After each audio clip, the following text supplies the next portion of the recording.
Detox is kind of a big deal. I just got back from doing hot yoga in my friend's sunlight sauna, which was really super cool. And, after the holidays, after eating too much, after drinking too much, we all want that little bit of extra help with detox. That's why I wanted to do a special episode, just kind of dedicated to what we do for detoxing ourselves. Because when we say that word, everyone thinks of this basically pill popping, pooping, week long, feeling like garbage kind of detox. And that's not actually what detox is. And then other people, so I would call that the simplification version of detox or the quick fix that everyone wants. And then at the other end of the spectrum, well, wait, back in the beginning, I guess we can also throw in who did that? Was that J-Lo? Where she had, Beyonce's cayenne pepper lemon juice drink that people would do, I don't know, a few days out of the week, or maybe you do it 3 days in a row. I have no idea. I never done it. But that's another I'm going to do a quick fix detox because Beyonce lost a couple pounds. I'm going to lose a couple pounds. Oh my God. Okay, wait, before I go to the other end of the spectrum, I have to call out a patient of mine. I love her dearly, but still, let's bring up the really dumb detoxes, like a milk detox. Legit, she told me she was going to do it. I said, I really don't think that that's a good idea. There's nothing to support that. I've never heard of it. Like in all the cabbage soup diets and different things I've heard of, I've never heard of a milk detox. But, if you want to try it, well, I got a text message that she ended up in the ER with severe stomach pain, probably throwing up too. I don't even know. So don't do wacky Instagram detoxes. It's not a good idea. So then at the other end of the spectrum, we have people that go down too deep into a rabbit hole, like their detox pathways, and you have to go push down, make sure your methylation detox pathway 1 is open before you detox down number 2.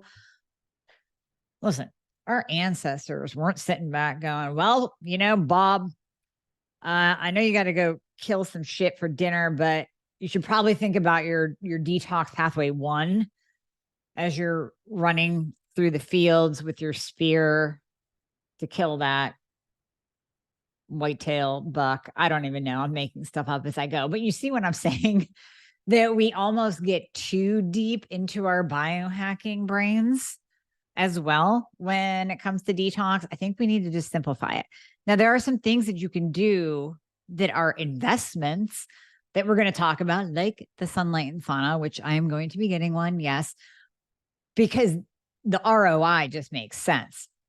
So the benefits of a sauna, and nowadays these saunas have infrared. I don't care if you get the little portable one, if you get a stand-up big ass one to do yoga in, the ROI is killer, return on investment. First of all, when we're talking about saunas, I guess that's where I'm going to start with this detox talk, because that's what I just did. The benefits of a sauna, yes, you're going to get your heart rate up. So we have that metabolic advantage. So we have that weight loss advantage for using a sauna. So you get the detox, the sweat, obviously. Like when I get out of a sauna, especially after doing any kind of hot yoga in it, it's like I stepped into the shower with my clothes on. I mean, it's insane. So you're sweating a boatload. And we know that our skin is the biggest detox organ. It's the biggest organ of our body, biggest detox organ of our body, releasing that sweat that is filled with garbage because it's our body pushing things out of us. So number one, we have the detox benefit of the sweating. And I've said this forever. I truly believe that the use of a sauna does something to the metabolism.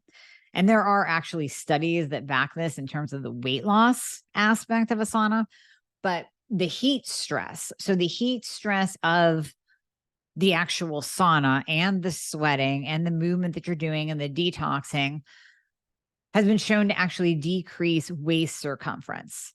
So there are different studies done on this that we actually see in diabetic journals. There's one in particular I'm actually trying to pull up, but it's not pulling up for me right at the moment. Oh, wait, this is a cardiovascular benefit for type 2 diabetes.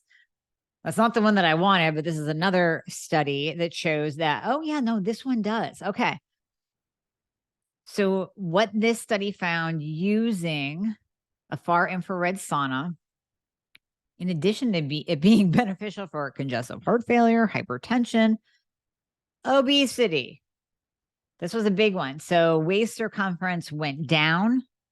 And these people weren't even doing, I mean, they were doing 20 minutes of a sauna. They weren't even doing hot yoga in the sauna. They were just sitting there, which you totally can do, by the way. You can totally just sit in a sauna. Okay, showed a decrease in waist circumference. When we're talking about the BUS study, the blood, urine, and sweat study, this is a really good one. Okay, this was done in 2011. The Archives of Environmental Contamination and Toxicology published the results of a clinical study that wanted to answer this question. What is the temperature regulation? Or no, let me back up.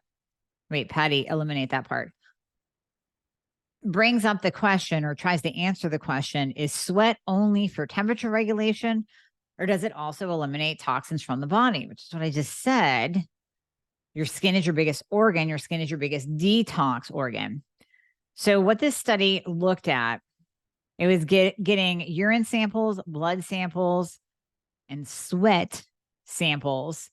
And it wanted to look at the concentration of toxic elements, how much or how strongly they appear in those 3 body fluids. 20 participants, 9 men, 11 women, ranged from 21 to 68. So they looked at all these different, they went into PCBs, DDT, phthalates, bisphenol A, heavy metals, metalloids. Oh my God, they looked at everything, benzene, xylene. And then so what the study found, the BUS researchers, blood, urine, sweat, confirmed that toxic elements were found in all 3 body fluids. The results for metals and metalloids in the blood samples matched the expectations and were similar to other published findings for blood. Many toxic elements appeared to excrete more through sweat than blood or urine, including cadmium, nickel, lead, bismuth, manganese, aluminum, cobalt, chromium, uranium, thallium, arsenic, mercury, which is highly toxic to the thyroid, copper, and selenium. Now, I know you're sitting back, oh, well, we don't want to detox copper and selenium. No, but I don't want you to have too much of either in your body either. And the researchers reported that some toxic elements actually hide in the tissue and only come out in sweat, not in blood serum. They found that infrared sauna appears to work better for bismuth, cadmium, chromium, mercury, and uranium than regular sauna. Just those old ones from the 1970s with the old men wrapped in a towel, pouring water on the hot coals, or exercise, which obviously you're sweating during exercise. But the infrared sauna actually helps you detoxify one step further. Okay, I don't want to make this all about sauna, but it's kind of big in the whole detox category. And the science that I have found, the studies that I wanted to bring in today are kind of pertinent. Like, I like it when there are actual non-biased studies behind certain things that we look into, because sometimes we sit back and we go, all right, is there something to this? Like, has this been studied? Has this been researched? It's just like red light. When red light first came out, I was like, really? And every influencer out there was pumping the red lights. And I'm thinking, is there enough research behind this, or am I just standing in front of a red light? And then I started digging. And when you start really digging into the science, and you have to know how to read some of these studies to weed through the bias. It's not like, hey, Synthroid is the best drug on the market. Wink, wink. Here's a study for it that happens to be funded by the makers of Synthroid, right? When you read through the BS of some of these studies, you can get down to brass tacks and really see what is applicable and real and authentic versus not. So in diving into, back to my red light story, I tried to actually find to the contrary. Like, there's not enough studies on this. There's no way it can improve thyroid function. There's no way it can improve collagen production in my skin. And I couldn't find bad study. Like, I couldn't find a study that said, you know what, red light is bullshit. Like, no, it just is. It works. There's studies behind it. Same thing with infrared sauna. So this one is really interesting, this part of this study. Mercury, we talk about dental amalgams, amalgam fillings, especially with thyroid disease, because mercury is one of those metals that is highly toxic to the thyroid.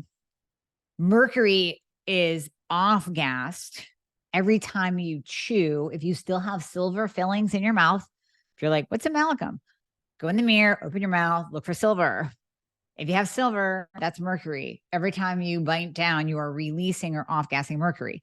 Mercury, highly toxic to the thyroid, also crosses the blood-brain barrier and puts you at a great risk of Alzheimer's and dementia or any kind of diseases of aging affecting the neurological system because of that crossover into the brain. It's also found in thermometers, fluorescent light bulbs, electrical switches, mining. It's in the air, it's in fish, it's in shellfish. So this blood, urine, sweat study, the BUS study, researchers noted that some 15% had no detectable levels of mercury in their blood, but all of them had mercury in their sweat. So that just kind of shows you that sweating, using that infrared sauna is crazy effective at getting the lead out. Really. The lead out. Get the crap out. What can we do to naturally detox outside of getting a sauna? We can support our liver. Now, I've talked about this in the past as well. We have to love on our liver because our liver does so much. It does so much. It helps process absolutely everything that goes into your body, everything. So whether you're taking a supplement, taking a medication, eating something with a pesticide on it, getting exposed to heavy metals, the fillers that are in any of your medications, what if you're taking Tylenol or Advil, anything like that has to be processed. So when we see a liver and what we look at it, alkaline, ALT and AST. Alkaline phos, I like right around like a 60-ish, maybe 70. Anything higher than that is a red flag for me.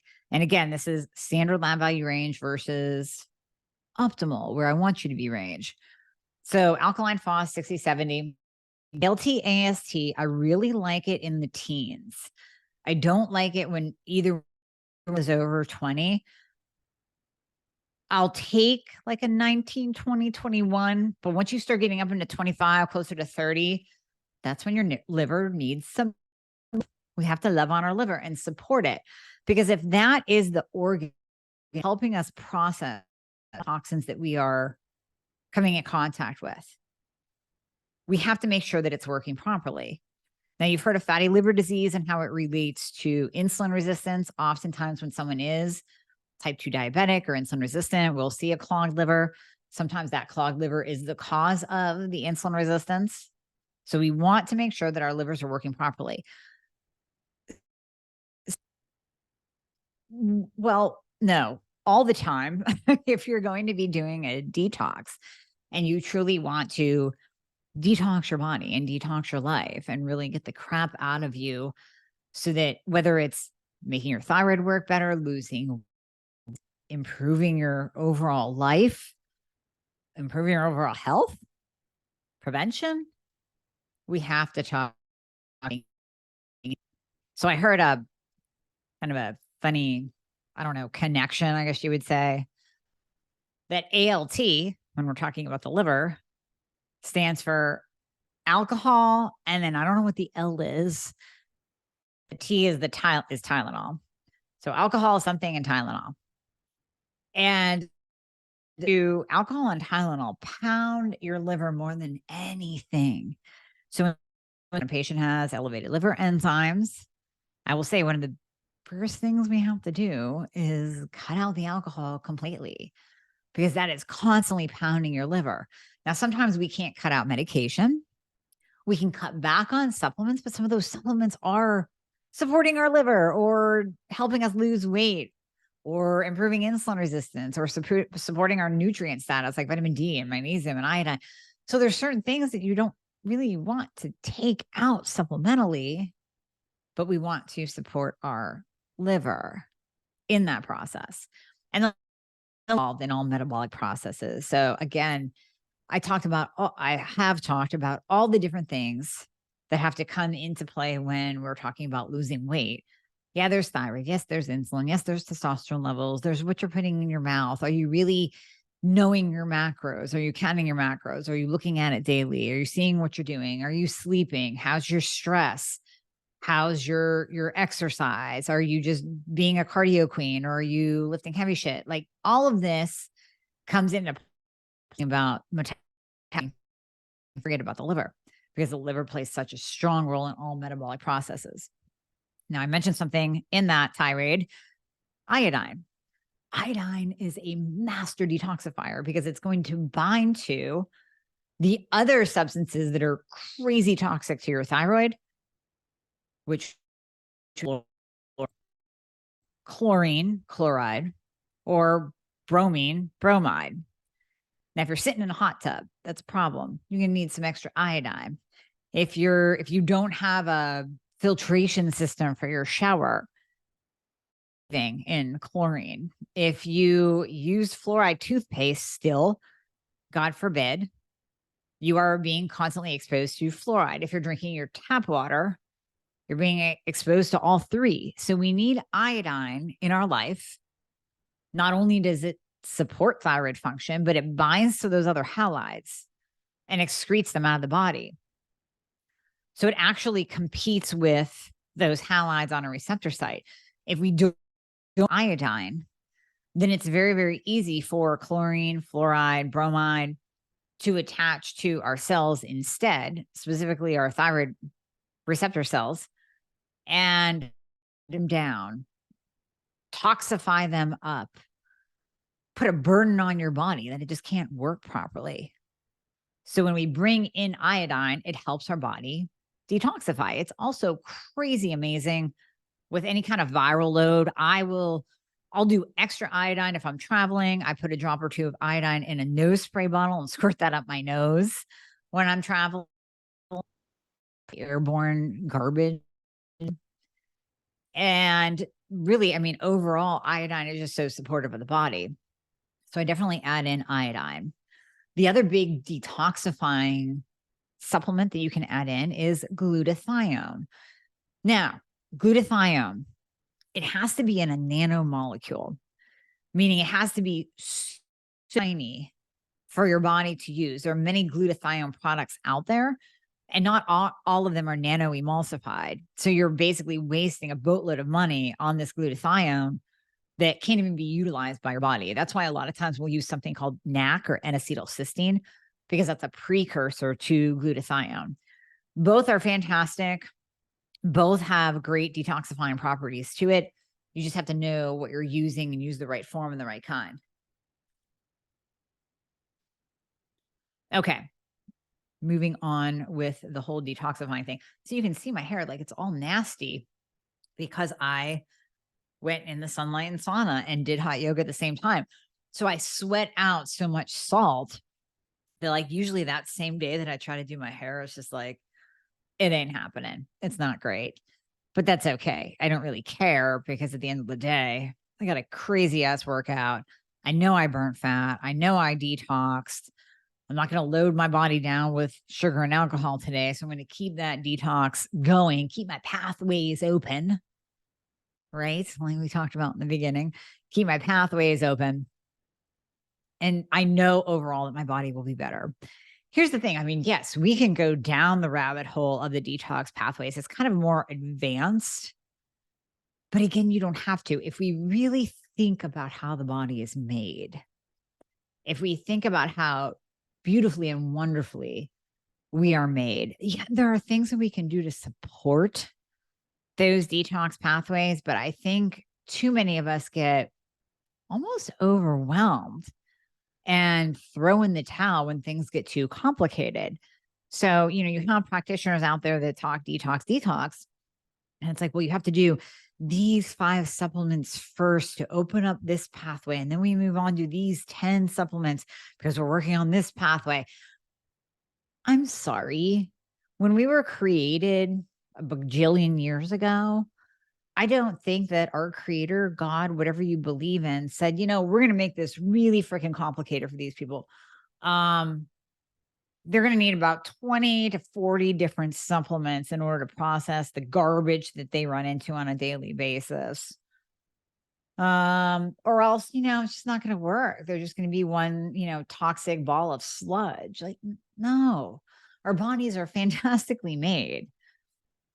Yes, if you're not pooping, which is a great detoxifier, by the way, we want to make sure you're pooping every day.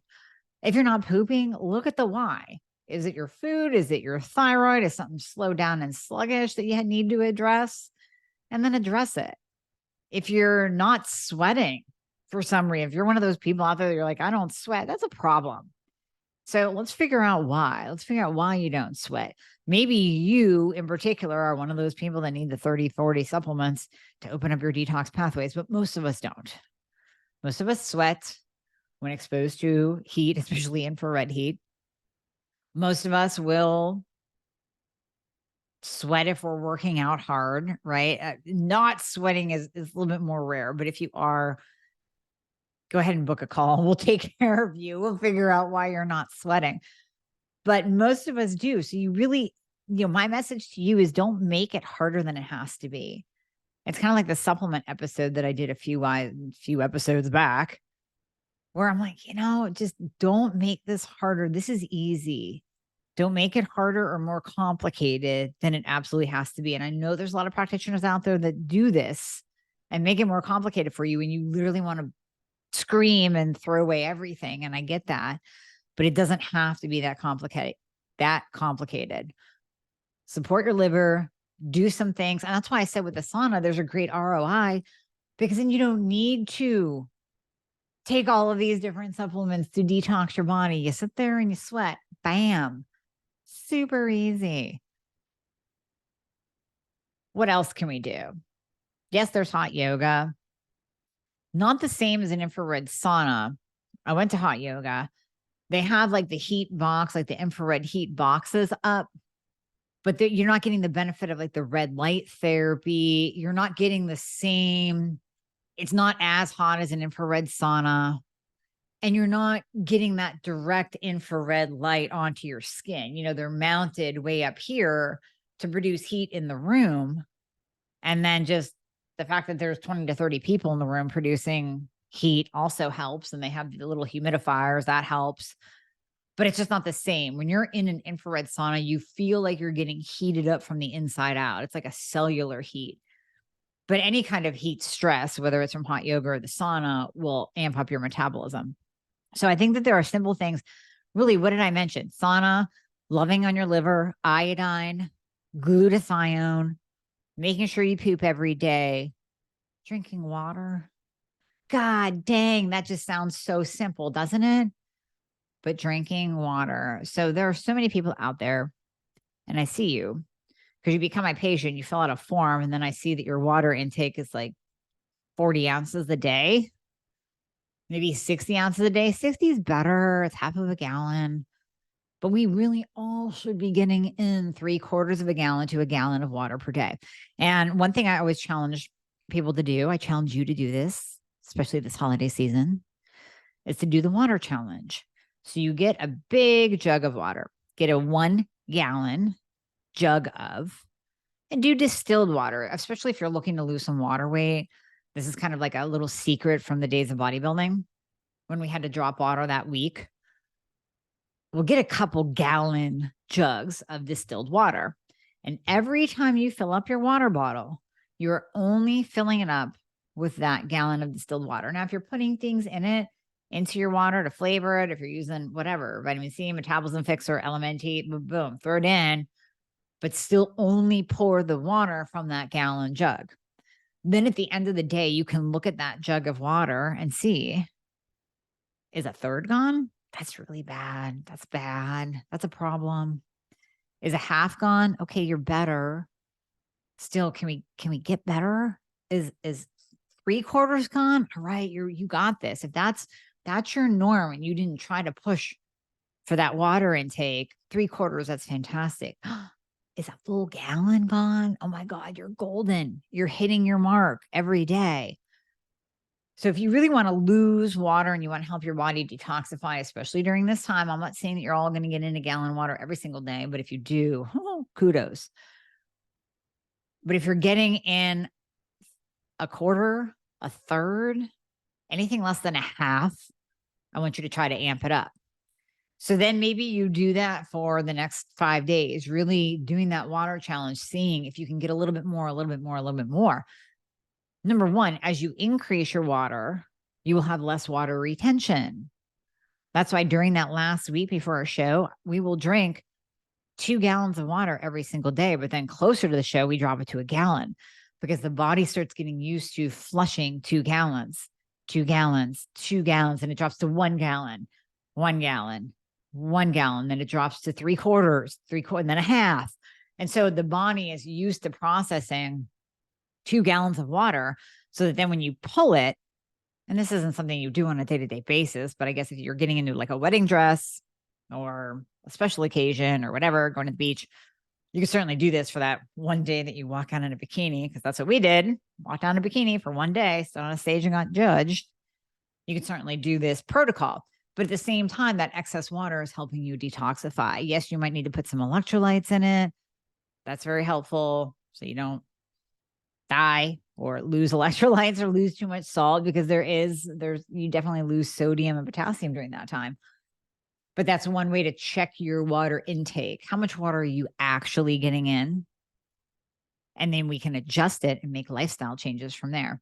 So see, very, very simple things that you can do to detoxify your life, detoxify your health, and detoxify you. Amp up your metabolism, amp up your fat burning, and just live a better life.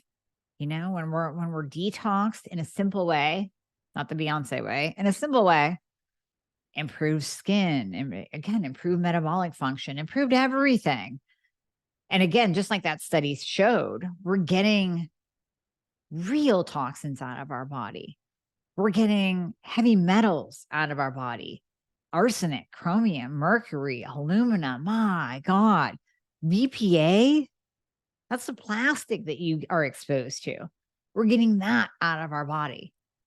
And when we lessen that body burden, all systems just work better.